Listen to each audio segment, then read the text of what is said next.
Welcome everyone to Weekly News and a DW Main Major tidbit, and the topic for this video is Mga diskaya ng laglag ng kongresista Estrada Villanueva hindi pala safe. Senator Estrada. Mr. Diskaya, sa dami-dami mong binanggit na pangalan na kongresista, isa lang tanong ko, Senador, meron ba? Your Honor, wala po. Sigurado ka? Safe ka na? Sigurado po. I resent that statement, Mr. Chair. I resent that statement. Safe ka na. Ayan ang sinabi ni Senador and then chairperson ng Blue Ribbon Committee Marcoleta kay Senator Jinggoy Estrada matapos manlaglag sinadiskaya ng mga pangalan ng mga politiko at engineers na nanghihingi o nakakuha ng parte mula sa pondo ng mga flood control projects. Ilan sa kanila ay sina Terence Calatrava, former Undersecretary of Office of the Presidential Assistant of the Visayas of the Philippines, Kong Roman Romulo of Pasig City, Kong Jojo Ang of Uswag Ilonggo Party List, Congressman Patrick Michael Vargas of Quezon City, Kong Juan Carlos Arjo Aitayde of Quezon City,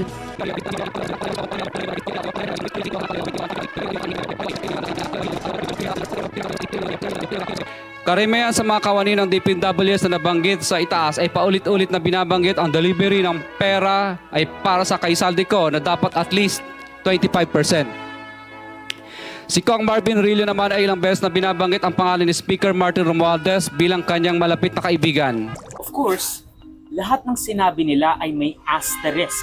Wala naman silang binigay na ebidensya, but we can look inside their motives. Kung bakit ba nila pinagsasabi yung mga pangalan, bakit sila nag-name drop ng mga engineers at politiko, some even incumbent. Well, of course, and probably the most damning evidence is gusto nilang maging state witness. Handa po kaming tumistigo ng walang pilit at kusang loob bilang state witness at sabihin ang lahat ng nangyayaring katiwalaan ng Kamara, DPWH at iba pang mga kawani ng gobyerno upang gawin ang tama. Na ang maging star witness, Mr. Chair, if I may. bali ano po, ito po ay sinubukan po namin sapagkat kami po ang Please respond to the question, Mr. Diskaya. tinanong ko rin po sa mga lawyers din po namin. What do you understand about becoming a state witness? Who decides for you to become a state witness? Ang presidente po at saka yung Senate po. I don't DOJ, think so, DOJ Mr. po. Diskaya. Ikaw ba naman na maipit tapos yung mga katransaksyon mo, yung mga kurakot, yung mga may malaking kuha, malinis. Yung mga nakakuha ng mas malaki kesa sa'yo. Ngayon, ikaw, nabubulok sa kulungan. Ang pangit na prospect yon, lalo na at galing ka sa yaman. Nasanay ka na sa karangyaan. Bakit mo hayaan na ikaw ang maging scapegoat? Na ikaw lang ang makukulong? Bakit mo hahayaan na maging katulad ka ni Janet Lim Napoles? Kahit nga si Janet Lim Napoles na prinsesa ng pork barrel scams, hindi nakakuha ng witness protection ng Estado. Pangalawa, kaya pinangalanan ni Diskaya si Quezon City 1st District Representative Arjo Atayde bilang, kasama sa mga politiko ay para paghiwalayin si Arjo at si Maine. God gave me you. Pangatlo, by dropping names sa Blue Ribbon Committee, baka unti-unting maibsan ang public sentiments laban sa kanila kasi ang sabi nga nila, bakit sa amin lang galit ang sangkatauhan? Well, of course, galit din si Vico Soto, which is probably why a lot of the people sa internet galit na galit sa'yo because galit din si Soto sa'yo. Ayun din naman ang sinasabi ko noon pa. Huwag lang natin i-focus sa mga contractor. Dapat pati sa mga kongresista.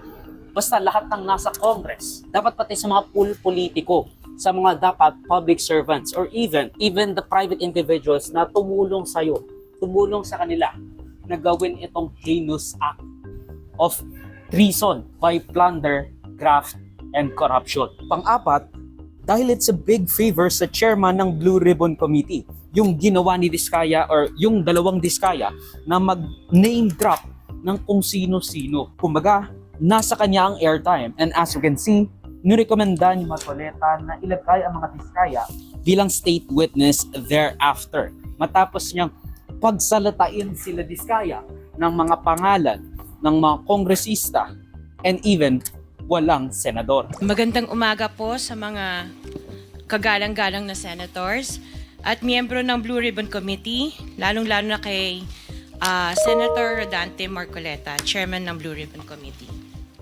Kagalang-galang na senators at miyembro ng Blue Ribbon Committee, lalong-lalo po kay Senator Rodante Marcoleta. Diretso na. Number 15, kami ay lubos na humihingi ng tulong sa Senate Blue Ribbon Committee na pinamumunuan ng buting Chairman Senator Rodante Marcoleta at kay President Bongbong Marcos para sa proteksyon at seguridad ng aming pamilya. Ang salaysay na ito ay kusang loob namin ginawa at walang sino mang pumilit na gawin ito. Sa katotohanan ng lahat ay nilagdaan namin ang salaysay na ito ng kusang loob at walang pumipilit. Sign, Pacifico of Diskaya, nagsasalaysay. Notaryado po. For the record, this sworn statement was notarized by a certain Attorney Reynaldo F. Segubiense, PTR number 246726, January 4, 2024. All of which would basically absolve them ng kanilang mga kasalanan. Or at least, that's what they think. Dahil may hirit ang DOJ. Ang sabi nila, hindi naman daw agad-agad pwede silang gawing state witness. Kailangan nilang ibalik yung mga ill-gotten wealth and dapat rin daw mapatunayan nilang sila yung least guilty sa lahat ng sindikato. Natatawa ako sa sinabi. Parang simula pala nung una magkakasabwat na kayo. So paano ka magiging least guilty of them all? Magkakasama kayo or magkakakonsyaba kayo ng mga district engineers, ng mga contractors at ng mga politiko. So sino sa inyo ang magiging least guilty? On the one hand, pwede po sila maging state witness kung hindi nga sila most guilty. At yung testimony nila is absolutely necessary for the case to stand in court. Kaso nga lang po, ang lumalabas po sa mga statements nila ay mukhang kakonsyaba na nila from the very start. Yung mga contractor, pati yung mga ibang politicians, at before po yan sa implementation ng project. Kaya kung sa ganung paraan ay magiging co-conspirator sila, and in a co-conspiracy or in a conspiracy, the guilt of one is the guilt of all. Meaning to say po, kung yung kasama nila sa conspiracy ay most guilty, sila din po ay pwedeng ituring na most guilty. Now the list doesn't really go that far. Ang sabi dito hanggang 2022 lang daw yung mga nilista nilang pangalan sa administrasyong Marcos, which is weird dahil tulad ng nalaman natin last week, nag-umpisa sila sa mga flood control projects noong 2016 sa panahon ni former President at work from Hague Mayor ng Davao, Rodrigo Duterte. Ma'am, very clear man yun sa video na sinabi mo.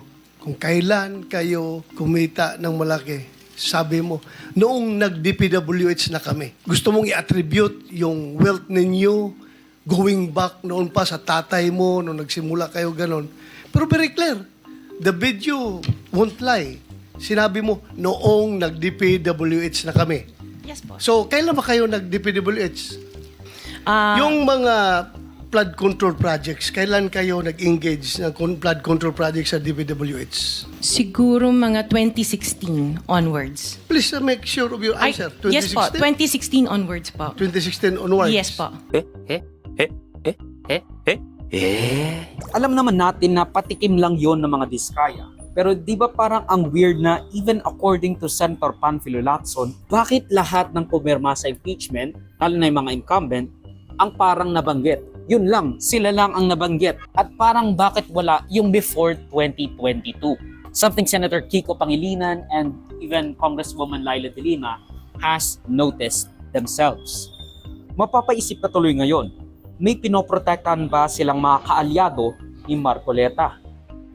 Yung rekomendasyon ba ni Marcoleta ay dahil ang kapalit nun ay ang mga pangalan, barring Duterte allies not be named o kaya ang mga senador sa dating mayorya. So balik tayo. Ang sabi ni Curly Diskaya, walang senador ang sangkot sa flood controls nila. Walang humingi nung nanalo sila sa bidding. Although that's probably the clue, di ba?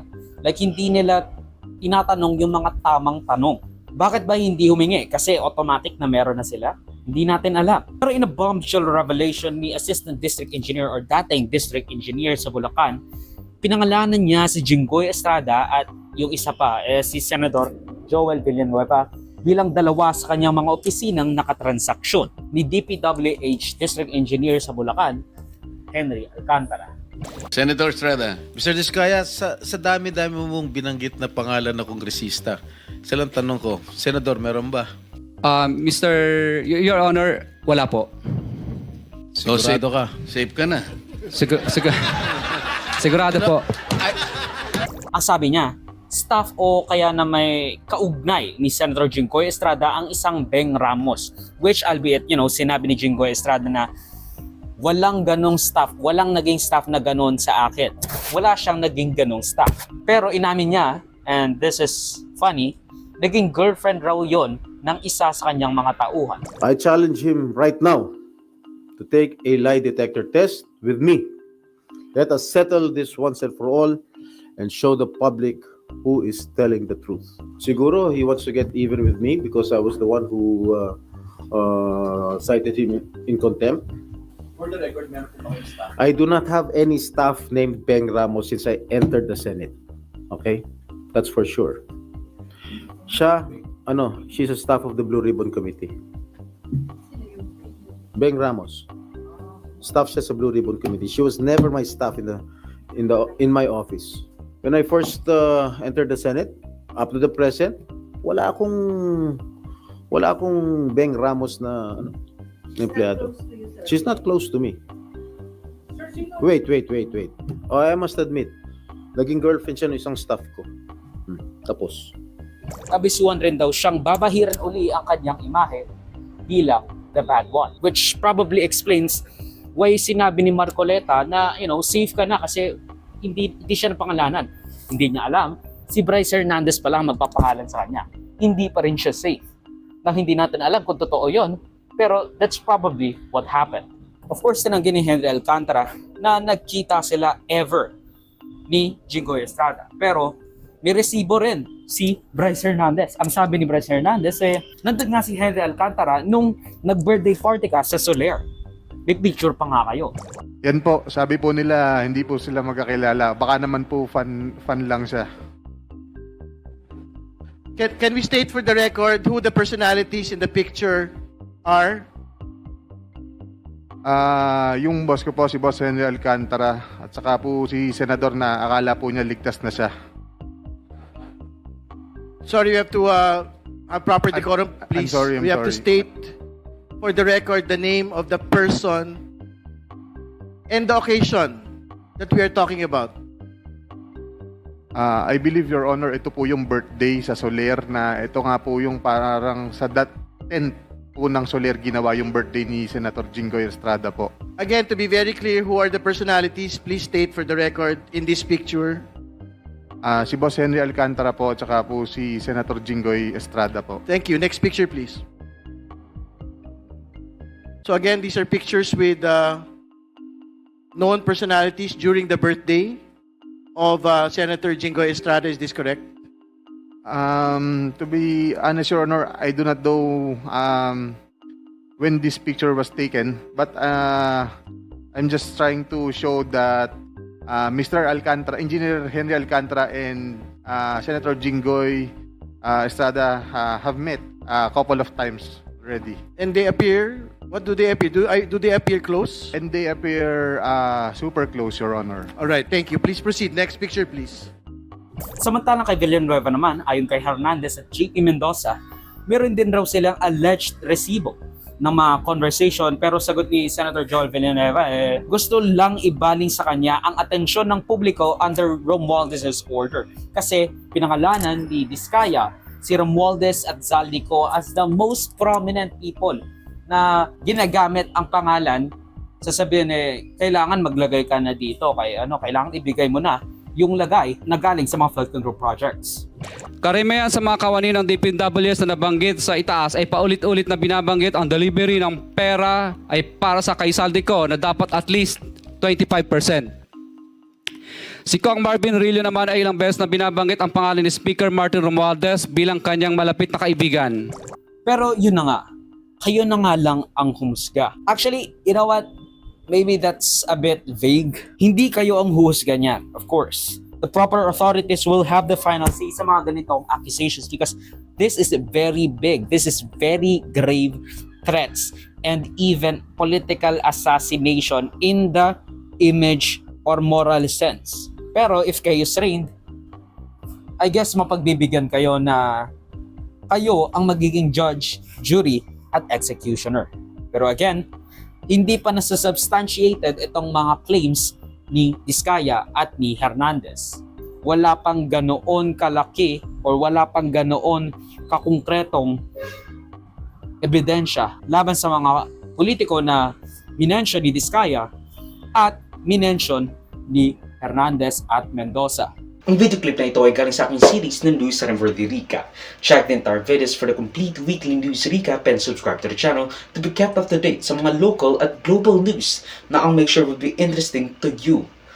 Particularly you, whatever your name is. Hindi ko alam, sorry. Salamat sa panonood mga kaparami. Like, subscribe, follow me like sa socials and avoid Joseph that will be linked down below. So susunod, of course. Paalam.